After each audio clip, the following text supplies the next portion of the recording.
Joshua chapter 5.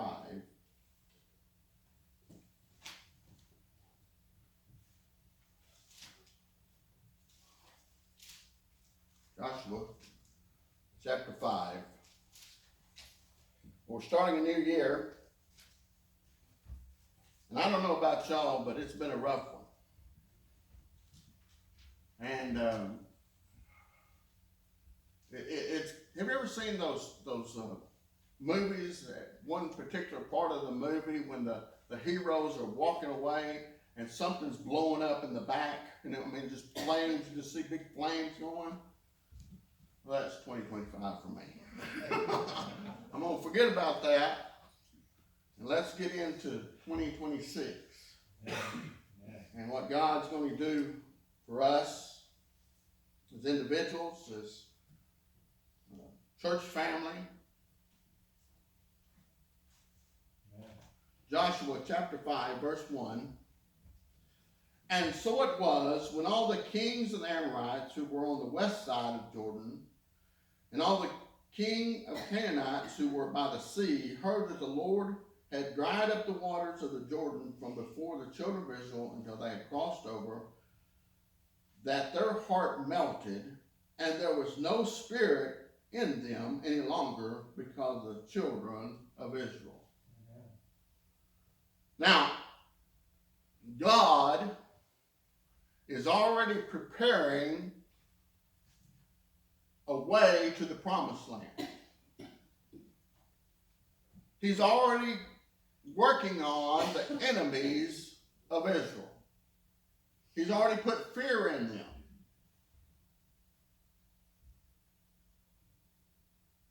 So when they come to battle, there's going to be that sense of fear of what God can do for Israel. What does that say to us? God is already working a way through what you're going through. Yeah. You may not feel it. You may not sense it. You may not see the effects of it. You may not even see the ripples of the effects of it. But I can promise you that God has a way through what you're enduring. Because you're His. Look at verse 2. It says, and at that time the Lord said to Joshua, make flint knives for yourself, circumcise the sons of Israel again the second time. So Joshua made flint knives for himself and circumcised the son of Israel out of the heel of foreskin. And this is the reason why Joshua circumcised them. All the people who came out of Egypt, who were males, all the men of war, had died in the wilderness on the way. And after they'd come out of Egypt, for all the people who came out had been circumcised, but all the people born in the wilderness on the way as they came out of Egypt had not been circumcised. For the children of Israel walked 40 years in the wilderness, till all the people who were men of war who had come out of Egypt were consumed because they did not obey the voice of the Lord, to whom the Lord swore that he would not show them the land which the Lord had sworn to the fathers, that he would give us a land flowing with milk and honey. Then Joshua circumcised their sons, whom he raised up in their place, for they were uncircumcised, because they had not been circumcised on the way. Did you get that? Did you get that? All the ones that were of age to be in war had died off. They passed away during the journey in the wilderness. And the reason they had passed away is because they had been disobedient to God.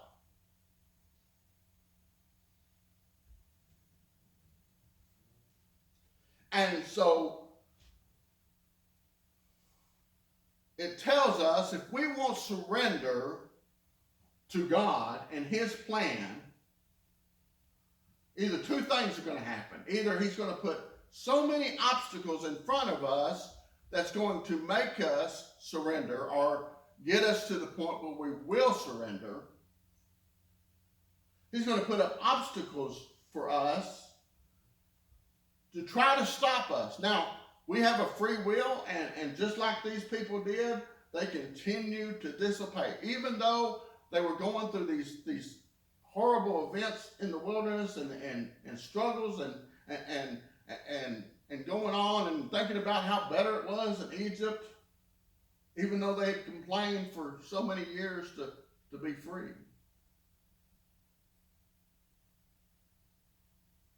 Either God will do that, or God will outwait you. Because his plan is going to happen with or without you.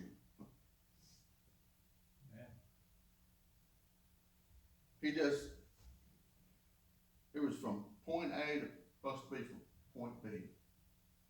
From Egypt to the promised land.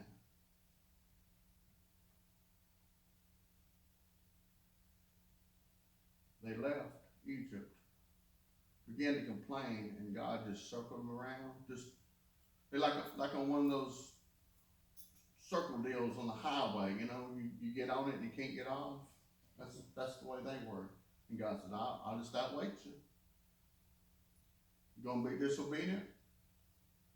I got time. You don't. But I got time. That's not how God wants to do it. But that's how God handles it when we're disobedient to him. You see, at any time, at any point in the wilderness, if those men would have said, okay, God, I surrender. I'm going to do it your way. You've taken me out of Egypt, and I'm going to follow you because you've promised a land of milk and honey. But they didn't do that. And so now he's got a new bunch of young men who've grown up. They're at the age of when they'd be going to war. God says, circumcise them. Now,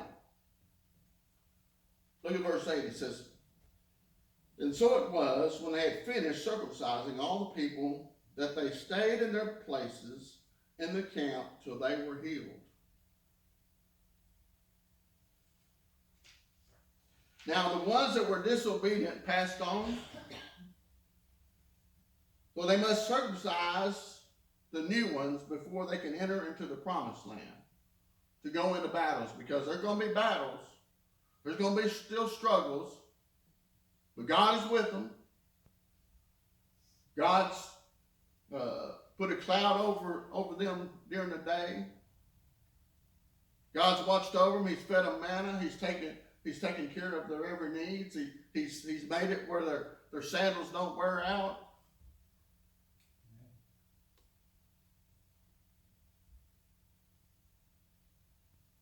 He's watched over them. Circumcision was an outer show of their dependence and their dedication to God. They were separated from every other person in the world. Nobody else was doing this. Only the children of Israel, the men, children of Israel. But Jeremiah talked about a circumcision of the heart.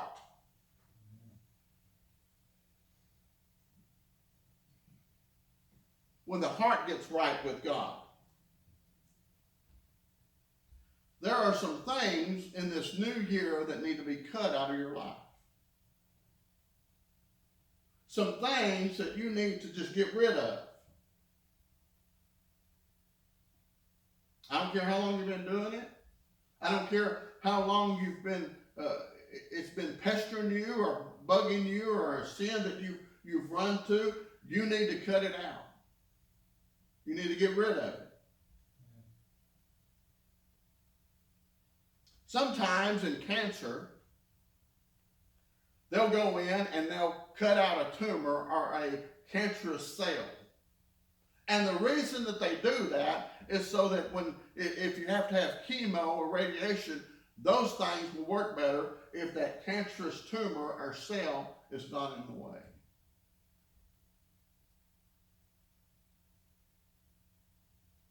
But if they leave it in there, it's fatal.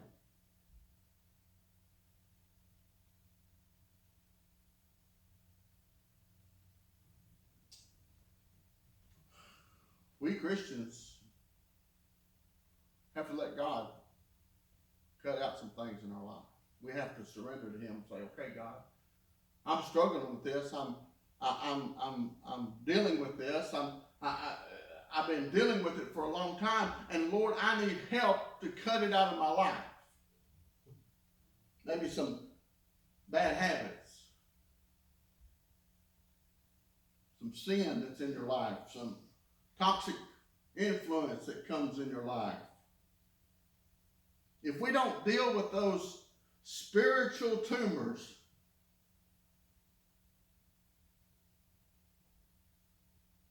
they can corrupt our thoughts, our actions, how we speak. If we don't cut those things out of our life, if we don't let God work on us to remove those things in our life, it affects our witness. It affects our testimony. It affects everything about us.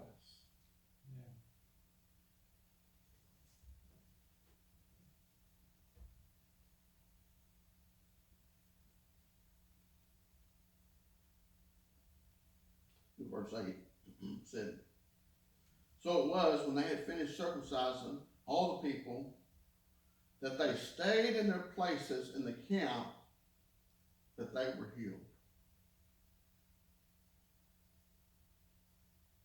Sometimes in life, we need healing. Healing from things we've been through.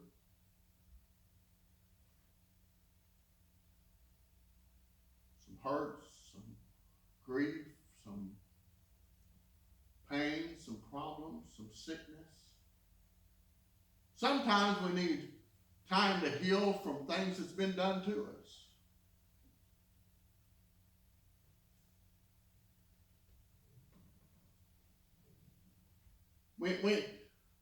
It's very important that we take time to heal. Take time to grieve. I've heard people say to other people when they're grieving, say, "Oh, just get over it." Well, it don't work that way sometimes. We grieve different ways and different time periods, and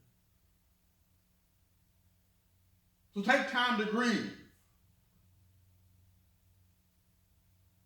Take time to forgive. Sometimes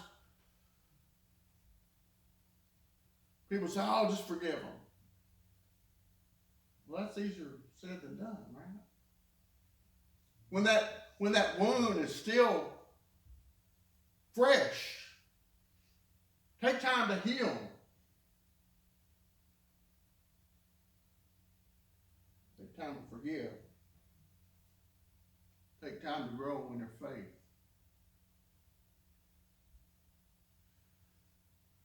You say, "Well, that's kind of wasting time like in the desert," right? No, there's a difference.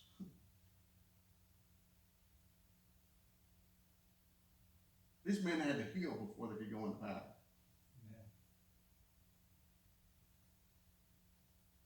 They were weak.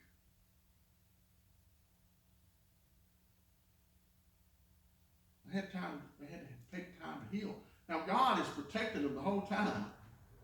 That's what I love about this. There ain't no enemy's going to attack them right now, because God says, "You know what? They're not going to fight until I'm ready for them to fight." Yeah. So I got them. I got my angels around them. And then we're going to touch them.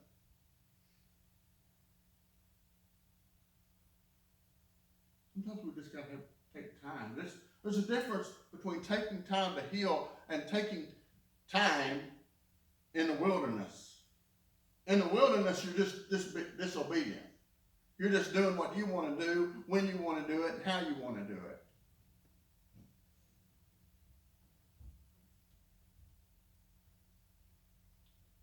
There's a difference when you're taking time to heal. Because you can't help others until you get some help for yourself.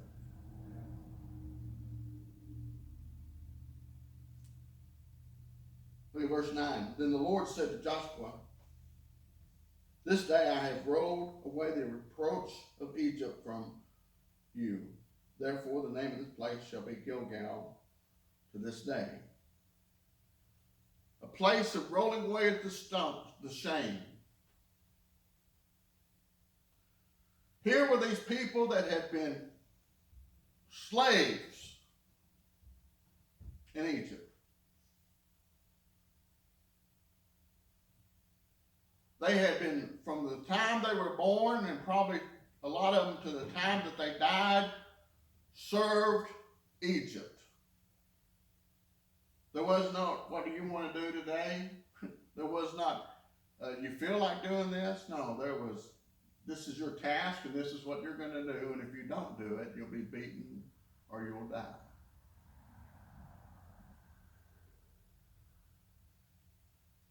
So this was a place of freedom. This was a place that they were at that said, look, you're no longer slaves any longer. You're free.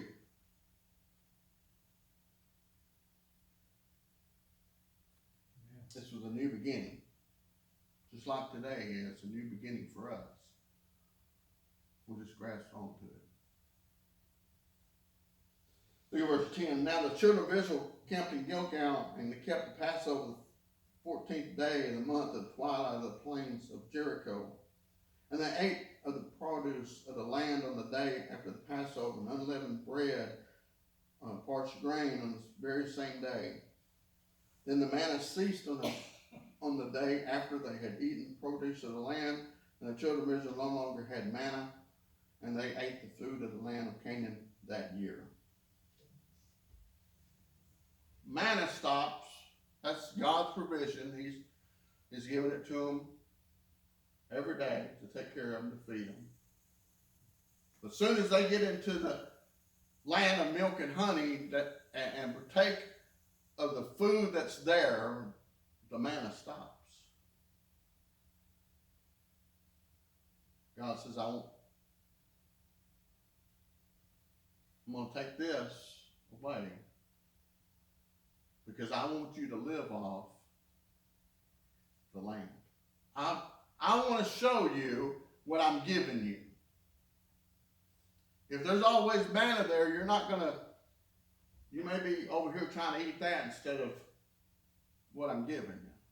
He said, I'm going to give you fruit from trees that you didn't plant. I'm going to let you drink out of wells that you didn't dig. He said, I want you to partake of what the land has to offer. This land of milk and honey. I want you to feed off of it. I want you to see it with your own eyes. I want you to see that what I'm giving you is a good thing. Look at verse 13. And it came to pass when Joshua was by Jericho, they lifted his eyes and looked, and behold, a man stood opposite him with his sword drawn in his hand. And Joshua went to him and said to him, Are you for us or for our adversaries?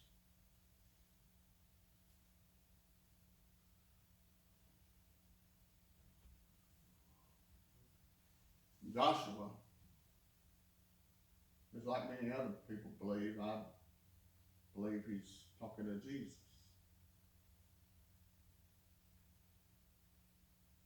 He encounters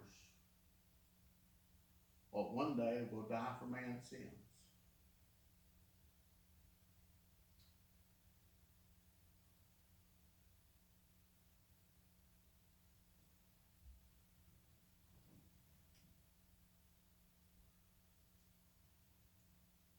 I think what God is trying to say to him, hey,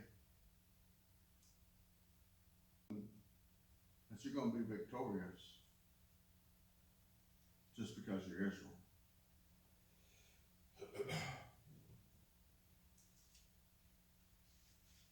You have to depend on me. You have to do things the way I want you to. God is warning him here. Hey, as long as you follow me, as long as your people, my people, are obedient to me, you'll be victorious. Look with me there, verse 14, it says, so he said, no, but as a commander of the army of the Lord, I have now come.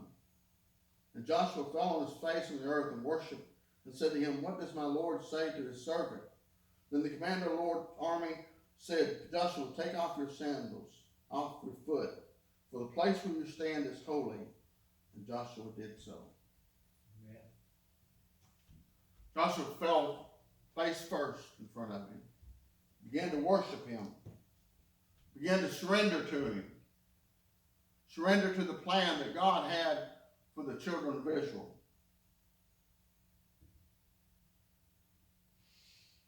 You want to have victory in your life for the new year? You want to have success in your life for the new year? Do you want some help during times of trouble for the new year?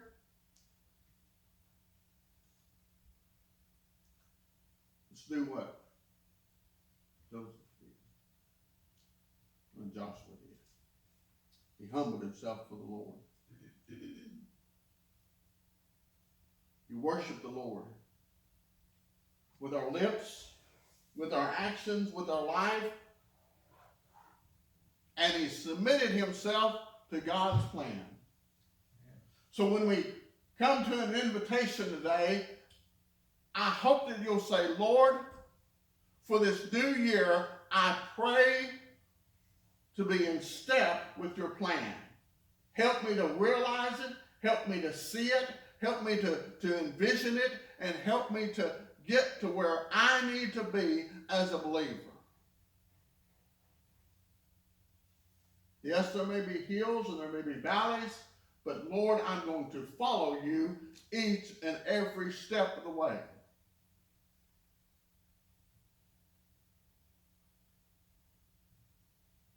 Because of what you've done for me. What you've given me. How you've blessed me in the past. How you've watched over me. How you've taken care of my family. How you fed me, how you clothed me, how you gave me a job, how you gave me a house, how you gave me a vehicle to drive, how you gave me family, all the things. But there's not more of a better relationship to have than with the Lord. And Lord, that's what I want for this new year. A closer walk with thee. Let's all stand. We have a song to